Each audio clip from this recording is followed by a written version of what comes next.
watching the station covering all of the DMV.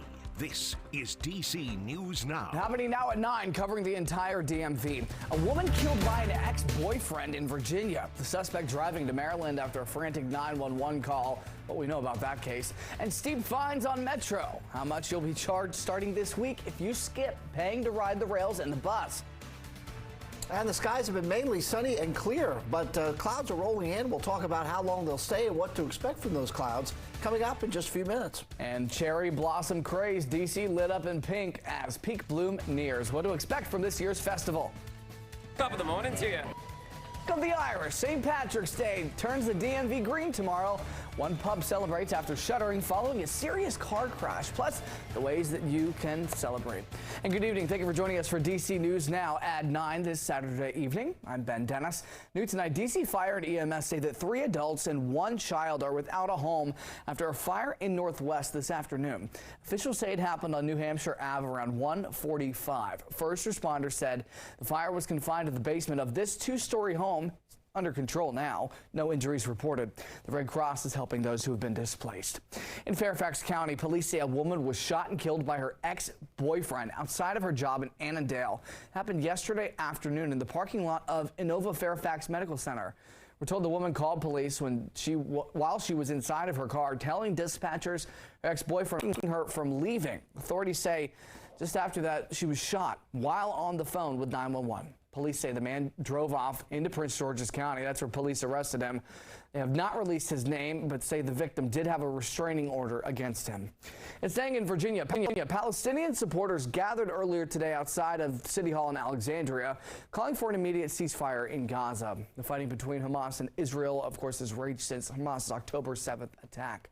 The group there condemns the loss of Israeli life from the attack, but it also denounces those killed in Gaza by Israeli forces. The group is also upset that city leaders lit up City Hall with the colors of Israel for 23 days. They claim the Alexandria leaders have not done anything to recognize Palestinians and refused to pass a resolution calling for an immediate end to fighting earlier this morning. One man at the rally says that his family suffered tremendous loss. Israeli bomb my sister's home in central Gaza, killing 10 of my closest family members at once.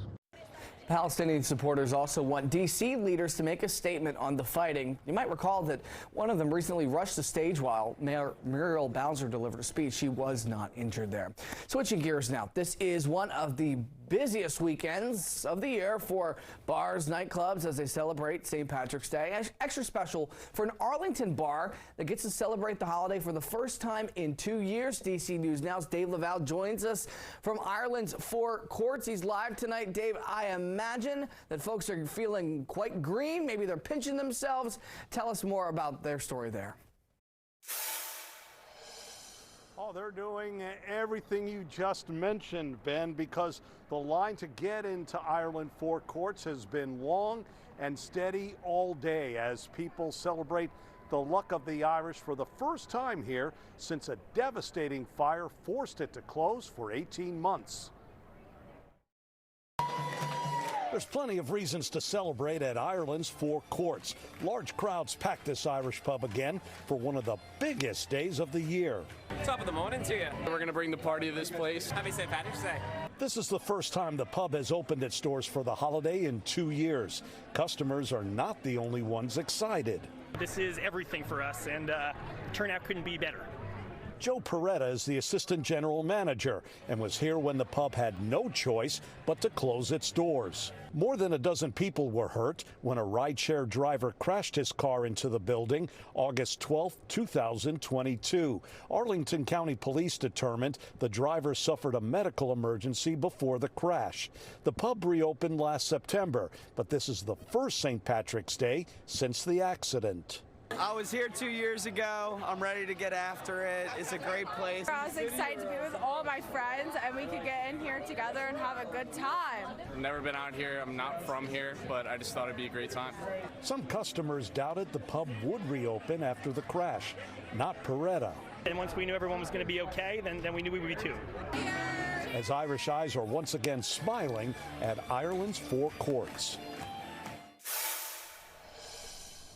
Well, there's certainly a lot of fun to be had here, and it all goes until 2 a.m. and will resume tomorrow morning at 8:30. And just a reminder, if you are out celebrating St. Patrick's Day, don't drink and drive. We're live in Arlington. Dave Laval, DC News Now. Our thanks to Dave tonight. Over to Scott Sumner. Scott, top of the evening to you. When are you going to give us a little jig? No, that I will not. But I was wondering where Dave's green was. I mean, you know. All right, he'll wear it tomorrow. He's saving it. Okay. 58 degrees out there. I'll save my jig for tomorrow, too. Partly cloudy skies. And as far as overnight temperatures, well, they'll be pretty much in the district, staying in the 50s until about 7 o'clock in the morning, when we'll have upper 40s here for overnight lows before quickly getting right back up into the lower and the middle 50s.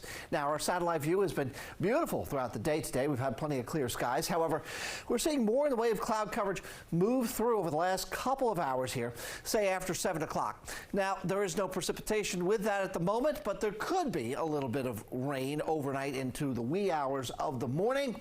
And these are the other headlines. Yeah, a weak front arrives. That's why those clouds are moving on in.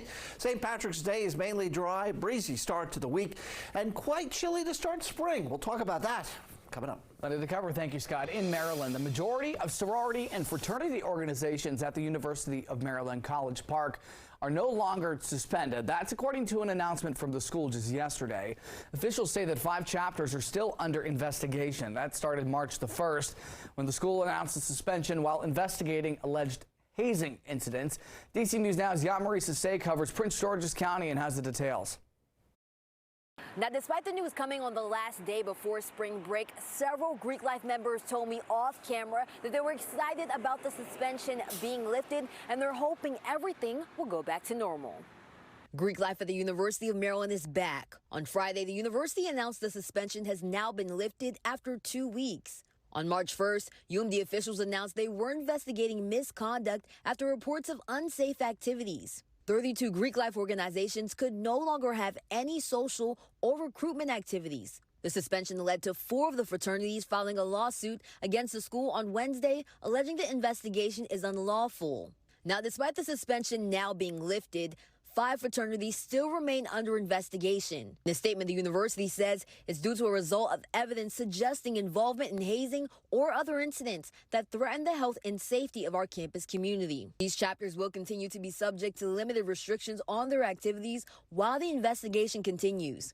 In addition, individual students will also be referred to the Office of Student Conduct for potential violations of the Code of Student Conduct. Now, there will be a hearing for this investigation on Monday, and the university says they are looking at new strategies to report hazing and also improve communication with their Greek Life on campus. Now, we did reach out to several Greek organizations, but did not get a comment just yet. For now, reporting in College Park, Maryland, I'm Yamari Sase, DC News Now. Our thanks to Yamari. Staying in Maryland, investigators are looking into a crash that killed 2 horses, hurt 3 people, including a state trooper. This happened yesterday on I-70 near Newmarket. State police say the horses ran out of their enclosures onto the highway, hit by several cars. Investigators say that another driver hit a state trooper who stopped to help. The Frederick County Sheriff's Office says this was the 2nd time horses escaped this week.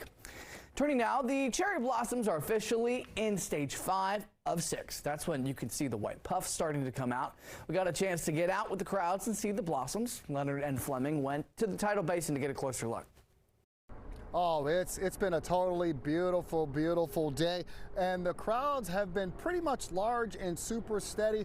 As you can kind of see people walking through here, and they're coming from as far away as Texas and New York to take in the cherry blossoms just before they hit. As you can see here, before they hit, it's peak bloom, and these puffy white blossoms, they are the rave.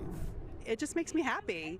Christine Center has seen cherry blossoms in Japan, but DC's, even not quite in bloom, make her smile, she says. I love it. They're so beautiful, and we've walked the entire tidal basin. Across the tidal basin to the up close and personal view of the white blossoms, people took pictures and strolled to enjoy the moment. Cherry blossom lovers had to get some sort of a glimpse of the quiet before the storm, with larger crowds expected in the coming days. I didn't think I was going to be able to see anything at first because I knew it was in the early stages. Miss Joyner says she came down with her dog to relax under one of the cherry blossom trees. We got just enough of the cherry blossoms, and if you can get under the right tree where they're a little more blossom, you can get a nice picture. And that's what so many did, using their cameras at many angles to get their best shot.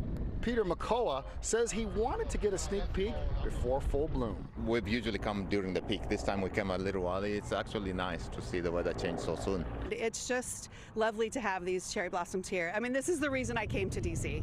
The National Park Service said we are very, very close to full bloom, which is stage 5. That's how they describe it. And I promise you, I did not wear the red to match with the cherry blossoms today. Reporting in the Tidal Basin, Leonard and Fleming, DC News Now. Back to you. A pretty sight out there indeed, Leonard. Thanks. Continuing our coverage of the cherry blossoms tonight, our Tosin Fakile had the chance to sit down with the president of the National Cherry Blossom Festival. She'll have more on what to expect as thousands of people flock to D.C. A reminder, starting Monday, people who refuse to pay for a metro in the district could face a fine of up to $100 or be arrested. Up until now, metro police officers could only ask somebody to pay the fare or leave. The update is part of the newly signed D.C. crime bill. Secure D.C. crime bill only applies to metro stations in the district. Under the new law, anybody who refuses to provide their real name and address could be arrested and face up to $100 fine for failing to comply. In Maryland and Virginia, skipping fares already costs $100.